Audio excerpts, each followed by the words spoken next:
feel like we've been waiting for this for a long time. It's not an easy feat to make the playoffs. I think there's 11 that will repeat. It's only a third of the league.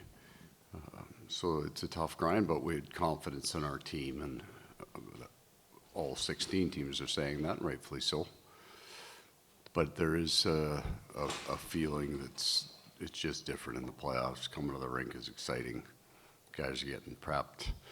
Got a little bit of a break here between the last game and the first game, so a bit of a downtime too. We're not wired today to start a game. We'll build that over the next 5. Over the next 5. What are you guys starting Wednesday? Well, we count today. Okay, all right. So I was going to ask. Never look till tomorrow, George. You don't know if it's for any man. I don't know. I can't count it. Okay. How are you feeling? How are you guys feeling health-wise? I know you guys didn't do anything on ice today, but I saw AJ Greer out there. Is he okay? How's Matthew doing? What are you expecting come tomorrow? So there isn't anybody that I would say that I know is not ready for game 1. That there's an injury there that's week to week.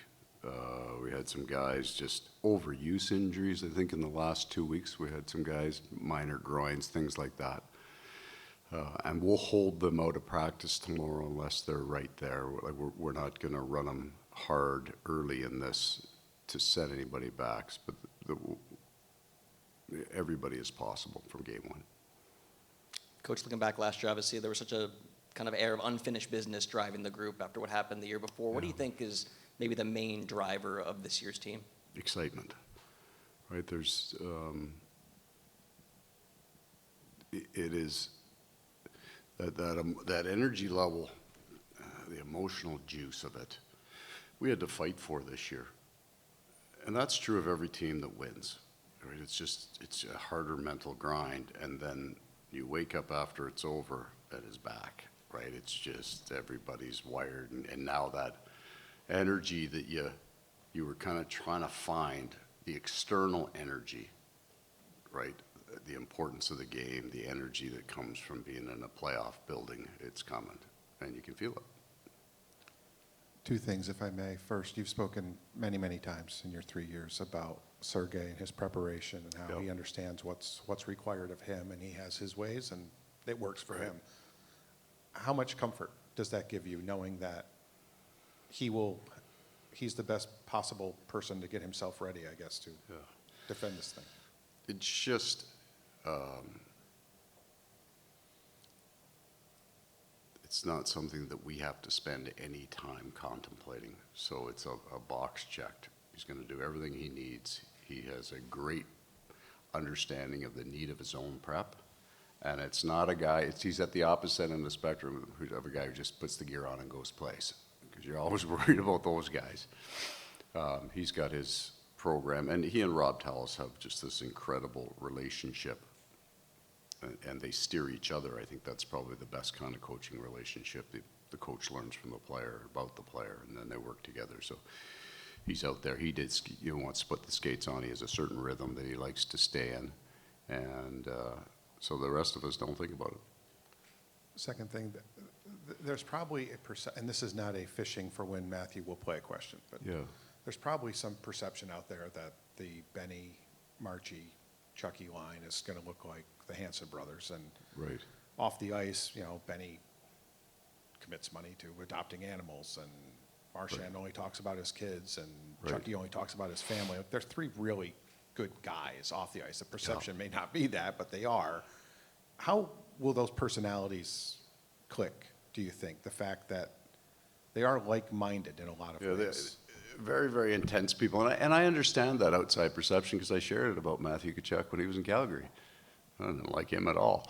And then you see them move around people, and they are just incredible men in the locker room and in the community. I think there was an assumption made when you make a trade that, hey, that would be a great line. We should start that, like, outside. So I wouldn't, I'm not sure the 3 of them are playing together at the start, but to be on the same team. They're wonderful veteran people that all have a great respect of the game, but the people in it, right?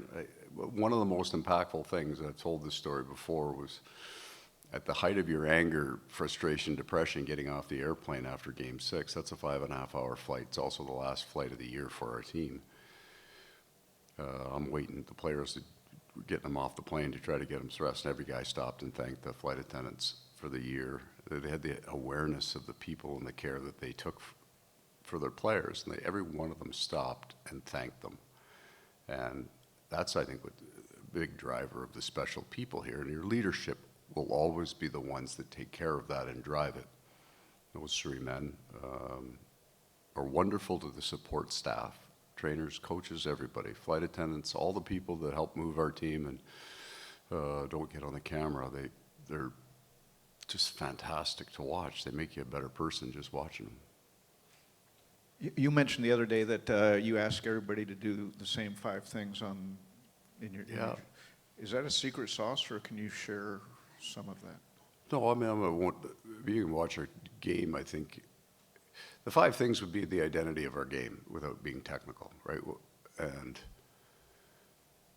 I guess the base idea of it is, you can't ask the player, the 12th forward, to play like Barkov, right? But you can have a common denominator where Barkov is held accountable to the same standard on certain things at the fourth line. So clearly a lot of this stuff is without the puck, kind of an idea. And that's what makes all the men equal in our room. There's a bunch of things. Most of them are hard. You got to do them. If you don't do them, the coach has to hold you accountable regardless of who you are. But we've agreed on them. We've had some success with them. So there's nobody fighting you on them. We just, over the course of the year, you'll have to 3 or 4 times go back in and say, okay, what is it that we do here? What's the thing that we hold most dear? We got to get back to it because we're off it. One other thing, you've said many times, and we've seen the switch goes on in the playoffs, game changes. Is it just physicality from your perspective? No, it is an emotional level that you can't get to in the regular season. You just cannot play playoff hockey for 82s. There'd be nothing left of these men, right? So the emotion then means everything is faster, every stride is harder. Yes, that leads to heavier, more frequent contact on the ice. Every check is finished. Every shot is blocked if it can be. All of the very, very hard things. And in some ways, there's some risk to that, to the player's health, right? They're all hard things. But in the playoffs, everybody's waiting, and that's both teams. The energy in the building, the potential for victory, what they're willing to do for that drives all of it. This is not a player character thing.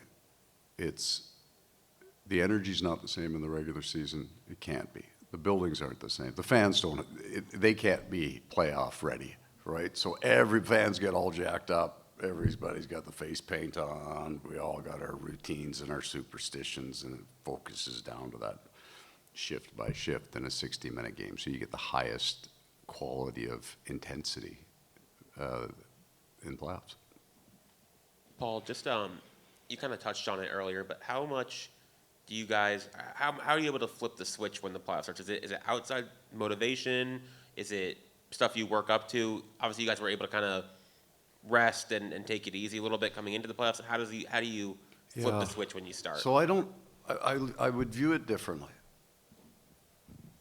No, this is a great analogy. Like, our players played as hard as they could with the gas that they had this year. They weren't like in relation to the rest of the league. I mean, we almost had 100 points. I think we'll probably end up 4 to 6 points behind Tampa, not far off Toronto. And then you just get way better fuel, right? You go from, I don't know, what's worse than leaded, and then you're getting, high octane stuff. And you can't get the high. Now, there'll be spikes during the year where something will happen where, and for me, that was the Toronto, Carolina after we'd lost 6 or 7. We were that would be a block of almost as close to playoff hockey in our room. But you know what? You go and you'll play a game, and I do follow what the other team says about the game. It's interesting then to see how they view it. And we get a lot. Well, that was our playoff game, and you're kind of on the bus going, not really. because it's going to get way harder, way faster. So it's not a switch flip. That's a dangerous idea. Because we're not going to play quite as hard for 82, and then we're really going to go. That never ever works. It doesn't. So we are constantly talking about doing the hard things in the regular season. You just know that if you're in the grinder, you just don't have the legs. A better example might be that we lost both games to New Jersey in November this year, coming from Finland, and both those games were tied 2-2 at the 10-minute mark of the second period, but we were just a little behind it. Just couldn't quite get there and lost those games. That was an honest game. It was a reasonably well-played game by us. It's with the juice that we had, the gas that we had in that game, we gave what we could. To use the same metaphor, do you have to fuel the players up with that? Do they do it themselves? Have they learned over the course of the last couple of years how to do that? You're going to get all the gas that you need, but you got to be mindful. There's some curves in this road, and if you put the pedal to the floor, you're going off the cliff. 22 hits in period one of the Stanley Cup final 2 years ago.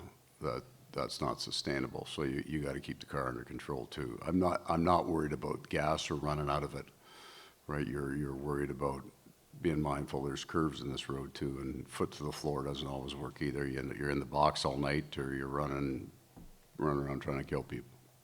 And sort of in a similar vein, that just the experience that the core of this group does have with this.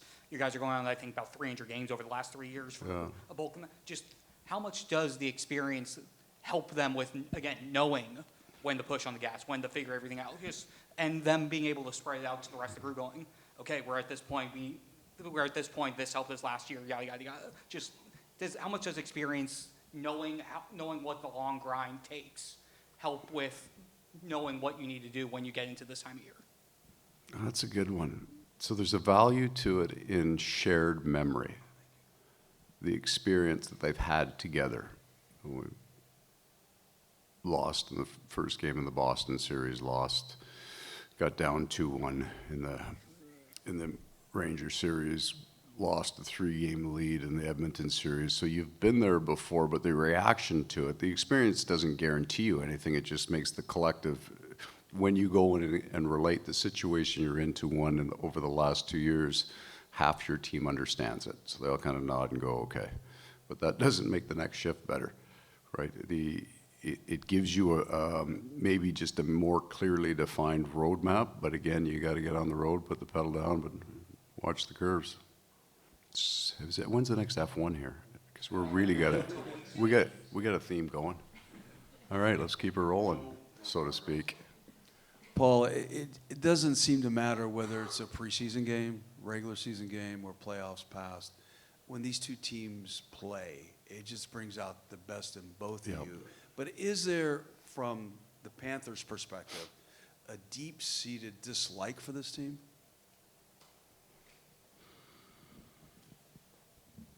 I think there's a really healthy respect. Both teams have some really good speed, really good skill, and they're both veteran teams, which means they want it. They're going to play. Both teams know how hard it is to have success in the playoffs. They both had success.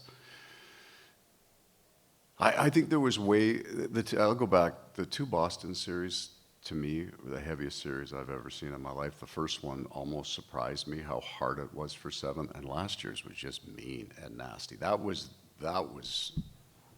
was some dislike, to put it mildly. I don't necessarily feel this is going to be hard. It's going to be intense, but I think there's more respect than